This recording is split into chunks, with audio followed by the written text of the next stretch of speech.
जय श्री गणेश दोस्तों। ओम गुरुवे नमः। दोस्तों, गणेशा अंडरस्कोर एस्ट्रो काउंसलर से मैं मधुकर शर्मा।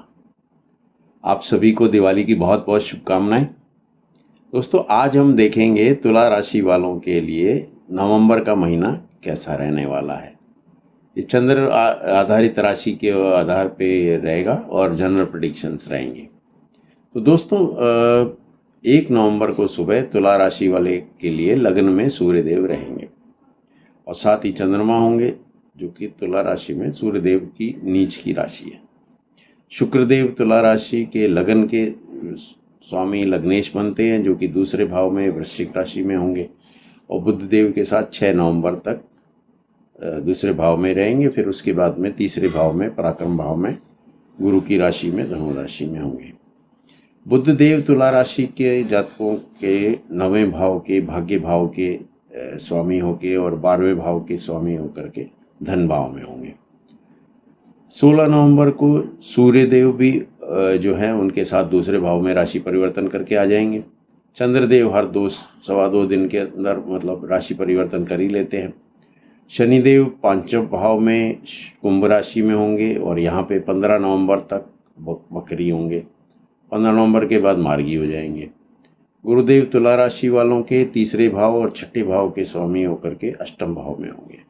यहाँ पे गुरु वक्री चली रहे और ये शुक्र की वृषभ राशि में होंगे।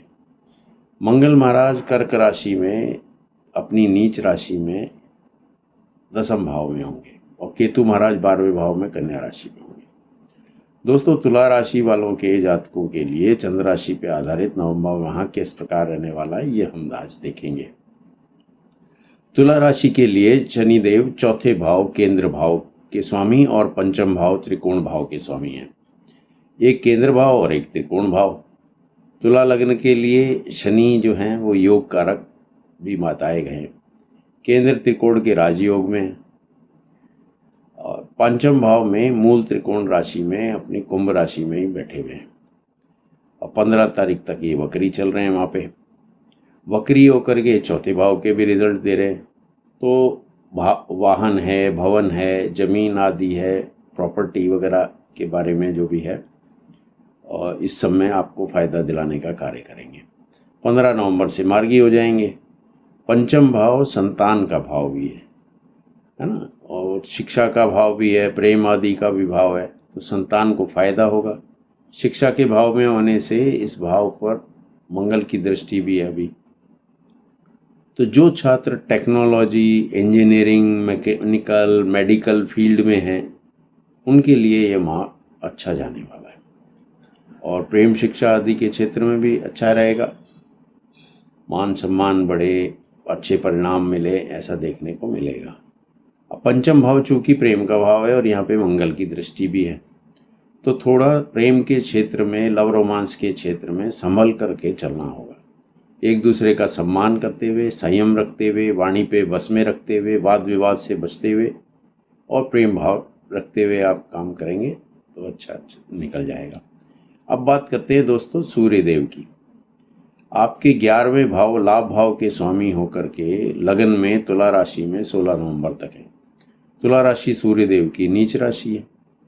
अब शनिदेव की दृष्टि लाभ भाव पर सूर्य के घर पे और लाभ भाव के स्वामी सूर्य जो हैं वो नीच राशि में लगन में 16 नवंबर तक। तो 16 नवंबर से पहले थोड़ा सा लाभ में कमी, स्वास्थ्य में थोड़ा परेशानी, सरदर्द आदि की समस्या देखने को मिल सकती है। सूर्यदेव को जल चढ़ाएं, आदित्य हृदय स्तोत्र का पाठ करें और ये आपको लाभ देगा थोड़ा सा।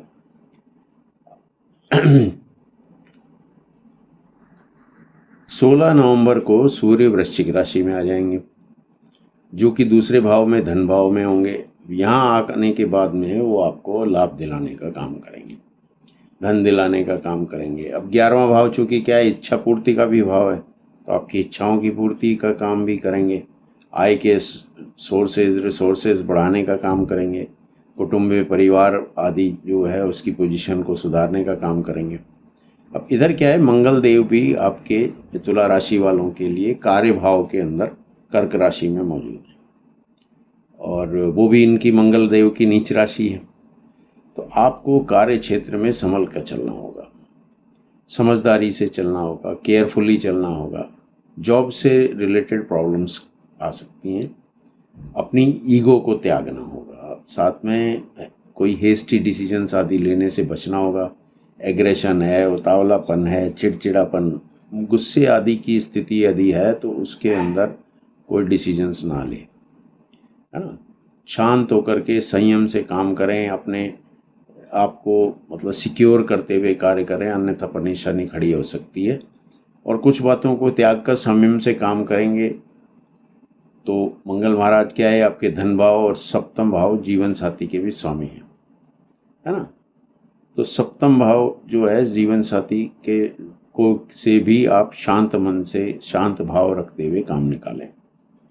सप्तम भाव पे भी क्या है, नीच के सूर्य की दृष्टि, उधर शनि की भी दृष्टि, और स्वयं सप्तम भाव के स्वामी मंगल नीच राशि में, कर्क राशि में, दसम भाव में है। तो जीवन साथी से वाद विवाद, लड़ाई झगड़ा, मनमुटाव स्थिति से बचते हुए संयम और समझदारी दिखानी होगी। केतु देव आपके 12वें भाव में, बुध देव की राशि में, छठी राशि में है। तो बुध देव यहाँ पर अच्छी स्थिति में है, बुध के अनुरूप अच्छे परिणाम मिलेंगे आपको इनसे, और आध्यात्मिकता के क्षेत्र वगैरह में अच्छे रहेंगे। चंद्रदेव जो हैं हर 2.25 दिन में राशि परिवर्तन कर ही लेते हैं। राहु देव आपके छठे भाव में, गुरु की राशि में, मीन राशि में। छठे भाव में क्या है कि राहु अच्छे ही माने गए, रोग में कमी लाएं, कंपटीशन इत्यादि में आपको सफलता दिलवाने का काम करेंगे। नौकरी की यदि तलाश कर रहे हैं तो नौकरी की व्यवस्था बनाने का काम करेंगे। और इसमें यह है कि शिव जी की आराधना आप करेंगे तो अच्छे फल प्रदान हो सकते हैं। तो उसके लिए आप प्रयास करें तो सक्सेस अच्छी मिलने के चांसेस रहेंगे। बुध देव जो हैं वो 12वें भाव के स्वामी होकर के दूसरे भाव में, धन भाव में बैठे हैं, और नवम भाव के भी स्वामी हैं, भाग्य भाव के स्वामी हैं। तो भाग्य से आपका धन का रिलेशन भी बन रहा है। तो विदेश भाव जो है उसमें, या विदेश में जाकर या विदेश से संबंधित कार्यों से, इस तरह के कार्यों से, एक्सपोर्ट इंपोर्ट के कार्यों से धन प्राप्ति होने का योग बनता है। भाग्य बढ़े और आपका भाग्य का साथ मिले, धन प्राप्ति में सहायक हो। और इसमें यह है, बाकी वाणी है को बेहतर बनाने का भी कार्य करेंगे। क्रिएटिव फील्ड जो होती है, कम्युनिकेशन की है, व्यापार वगैरह की है, आदि के क्षेत्र में जो है बुध आपको फायदा कराने के कार्य करेंगे। परिवार की पोजीशन को बढ़ाने का भी कार्य करेंगे। अब जो है शुक्र देव आपके लगन के स्वामी हैं, वो लग्नेश होकर के अष्टम भाव के स्वामी भी हैं, और 6 नवंबर तक धन भाव में, दूसरे भाव में होंगे, और साथ ही साथ बुध देव भी साथ ही होंगे वहाँ पे, और गुरुदेव की भी दृष्टि वहाँ पर होगी। तो इसलिए धन के सोर्सेज बढ़ाने का काम करेंगे वो वहाँ पे।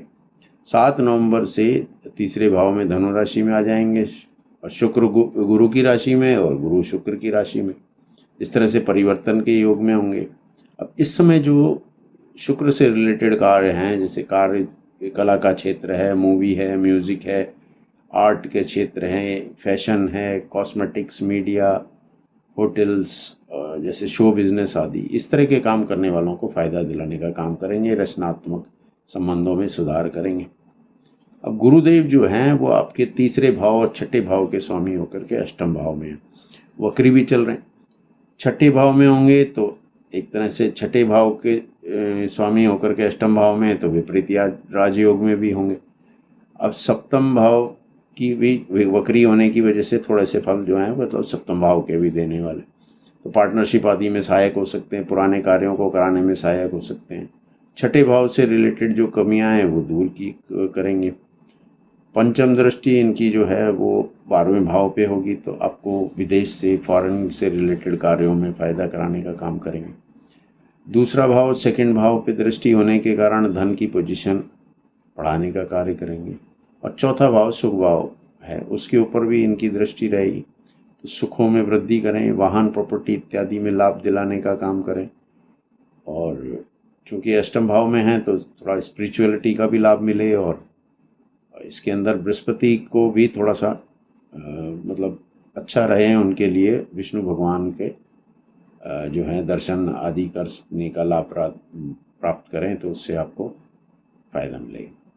तो कुल मिलाकर के तुला राशि वाले जातकों को नवंबर माह में कार्य क्षेत्र में और जीवन साथी यानी स्पाउस से रिलेशंस आदि के क्षेत्र में संयम समझदारी से काम लेना है। गुस्सा, मिसअंडरस्टैंडिंग, हेस्टी डिसीजंस और ये सब इस तरह की चीज़ों से बच के चलना है। तो बाकी वीडियो आपको अच्छा लगा हो तो लाइक, सब्सक्राइब और शेयर करें। धन्यवाद।